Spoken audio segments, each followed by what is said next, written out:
Alam mo ba na tayong mga Pilipino ay kilala sa buong mundo sa pagiging masipag at matatag? Gising sa madaling araw, bibiyahe ng ilang oras at ibubuhos ang buong lakas sa trabaho para lang maitaguyod ang pamilya. Pero kung iisipin natin ng malalim, bakit nga ba parang sa kabila ng walang humpay na sipag natin, madalas ay hirap pa rin tayo makaipon? Bakit parang isang kahig, isang tuka pa rin at isang emergency lang ang kailangan para magkautang-utang muli ang marami sa atin? Samantalang kung titignan naman natin sa Japan, kahit ang mga ordinaryong empleyado o yung mga tinatawag nilang salaryman ay may maayos na savings, may mga investments at hindi po takot kapag may dumating na hindi inaasahang krisis o emergency sa kanilang buhay. Ano po ba ang kanilang sekreto? Bakit mukhang napakadali sa kanila ang magpatakbo ng kanilang finance? Ang totoo, hindi po ito dahil sa malaking kita o dahil mas mayaman ang kanilang bansa. Ang tunay na dahilan ay ang kanilang matalinong ugali pagdating sa pera na nakabaon na sa kanilang kultura. Kaya sa video na ito, pag-uusapan po natin ang 7 ugali sa pera ng mga Hapon na kayang-kayang baguhin ang takbo ng ating finance at ng ating buhay bilang mga Pilipino. At siguraduhin mong panoorin ito hanggang sa huling bahagi dahil ibabahagi ko po ang isang napakasimpleng saving system na ginagamit nila sa loob ng mahigit 1 siglo.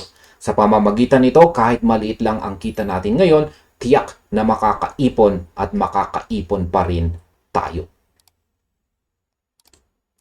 Ang number 1, ito po ang minimalist at saka simple living. Isa sa pinakamalalim at pinakasikat na kultura ng mga Hapon sa buong mundo ay ang pagiging minimalist o ang pagpili ng simpleng pamumuhay. Kung makikita mo ang mga tipikal na bahay sa Japan, napakasimple ng mga ito, ngunit napakaayos. Walang mga tambak na gamit na hindi naman kinakailangan.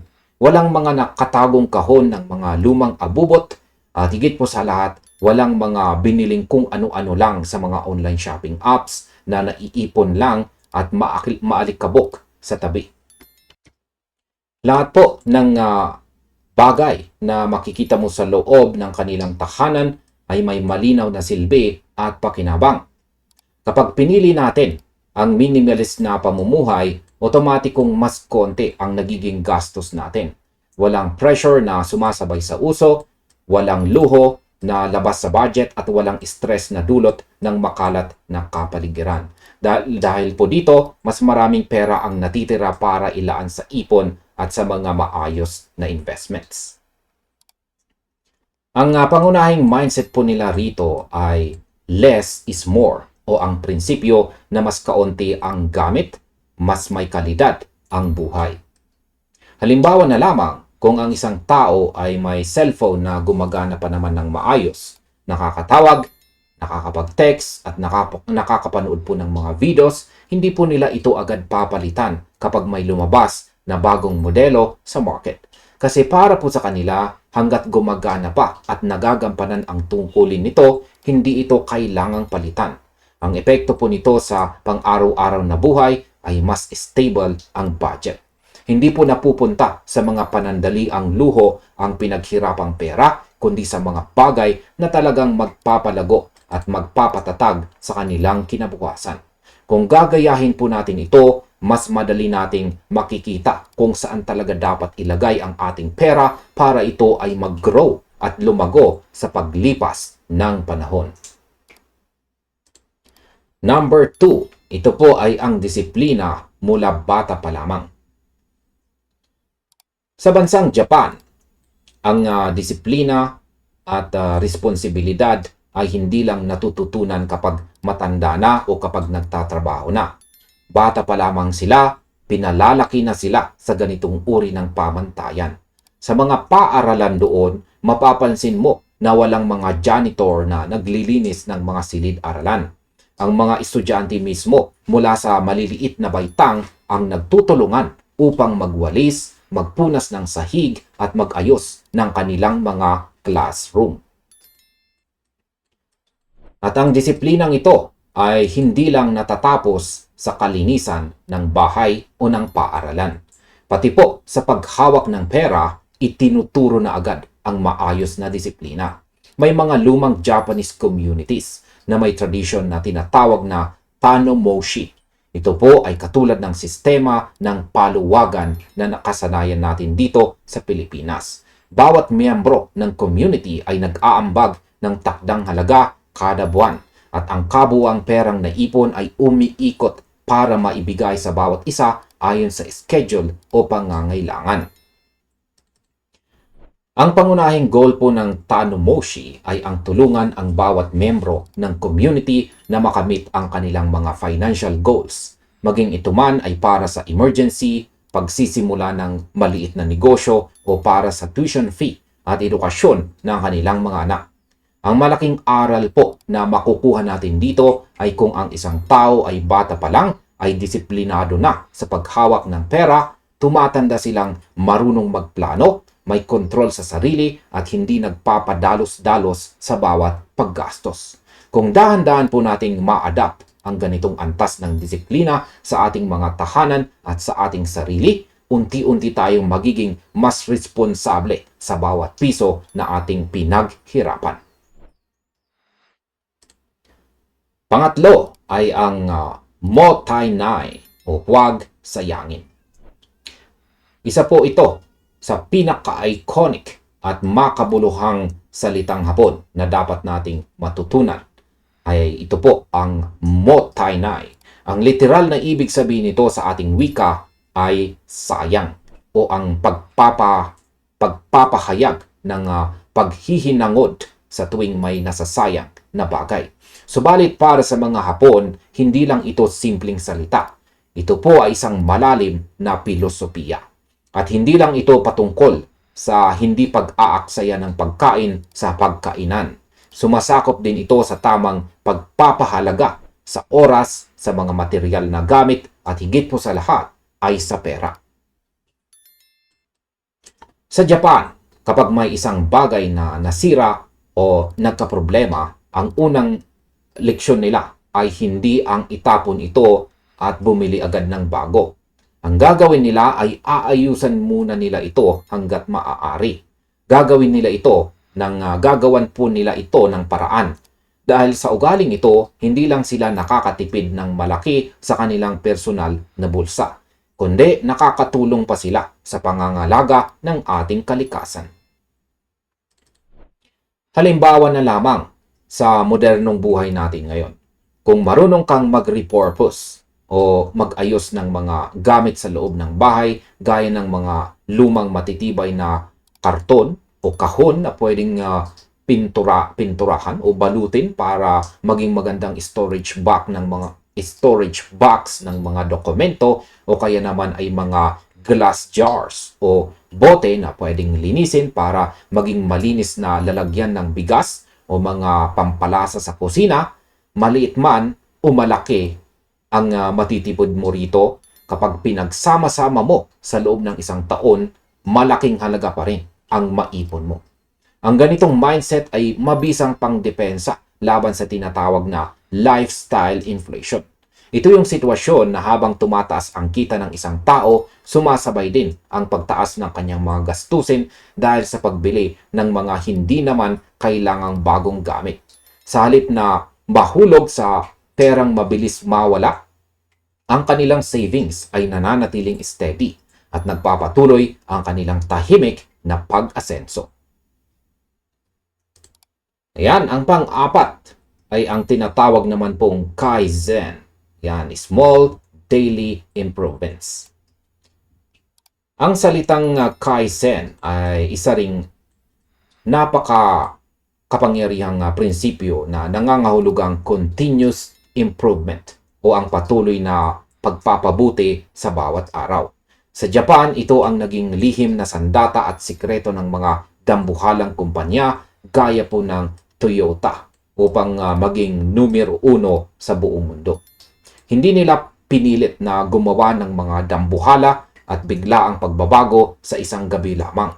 Sa halip, ang kanilang focus ay ang paggawa ng maliliit simple ngunit tuloy-tuloy na improvement araw-araw. Kaya naman kung i-apply natin ang Kaizen sa ating personal na finance, hindi mo kailangang pilitin ang sarili mo na mag-ipon agad ng libo-libo sa unang linggo kung hindi pa kaya ng iyong sweldo. Kahit 50 piso hanggang 100 piso lamang kada araw ang kaya mong isang tabi, basta't ginagawa mo ito ng may consistency at walang patlang, darating ang araw na lalaki at lalaki na rin yan. Sa simula, mukha talaga itong maliit at parang walang epekto sa buhay mo. Pero habang tumatagal ang panahon, ang maliit na habit na ito ay nagkakaroon ng momentum. At dyan mismo nagsisimula ang tinatawag nating financial stability o ang pagkakaroon ng kapanatagan sa pera. Ang tunay na yaman at pag-unlad ay hindi po nangyayari sa isang iglap o sa mabilisang paraan. Tulad nga ng madalas sabihin ng marami, ang pagiging dahan-dahan ngunit may patutunguhan ang siyang nananalo sa huli. At ayan, dito po tayo sa pang-5. Ang home-cooked meals, hindi po fast food. Kahit na kilala po ang Japan bilang isa sa pinaka-advanced, high-tech at modernong bansa sa buong mundo, pagdating po sa pagkain, mas gusto pa rin ng karamihan sa kanila ang kumain ng mga lutong bahay. Napakasimple lamang ng kanilang mga pagkain. May kanin, sabaw, gulay at kaunting isda o karne. Mas mura ito, mas healthy para sa katawan at higit po sa lahat, masarap dahil alam mo kung paano inihanda. Hindi po nila ugali ang kumain sa mga restaurant o fast food chains araw-araw o tuwing tanghalian sa trabaho. Ang ginagawa ng maraming pamilyang Hapon ay ang tinatawag na batch cooking. Nagluluto sila ng maraming ulam sa gabi o tuwing weekend at hahatiin ito sa maliliit na lalagyan upang magamit at mabaon para sa mga susunod na araw. Sa ganitong paraan, hindi lang malaking halaga ng pera ang natitipid nila, kundi pati na rin ang oras na mauubos sa pag-aabang o pagpila sa mga kainan sa labas. Isipin mo na lang, bilang mga Pilipino, kung tayo rin ay magsisimulang magbaon ng pagkain sa ating mga opisina o lugar ng trabaho, maghanda ng simpleng ulam mula sa sarili nating kusina at umiwas sa daily na pagbili ng mga fast food o mga mamahaling inumin, napakalaking halaga po ang matitipid natin bawat linggo. At kapag mas nakakatipid tayo sa ating mga kinakain nang hindi naman isinasakripisyo ang ating kalusugan, mas marami po tayong perang pwedeng ilaan ng direkta sa ating savings o kaya naman ay sa mga kapakipakinabang na investments. Ayan ang number 6. Ito naman po ang cash over credit. Kahit na napaka-advanced ng Japan pagdating po sa technology at saka robotics, magtataka ka dahil marami pa rin sa kanila ang mas nagnanais na gumamit ng traditional na cash system sa kanilang pang-araw-araw na transaction. Para sa kanila, mas may bigat at mas ramdam mo ang halaga ng pera kapag ito ay hawak mo ng iyong sariling mga kamay. Kapag nagbabayad ka gamit ang pisikal na pera, mas aware ka at mas mulat ang iyong mga mata kung gaano na karaming salapi ang lumalabas sa iyong pitaka.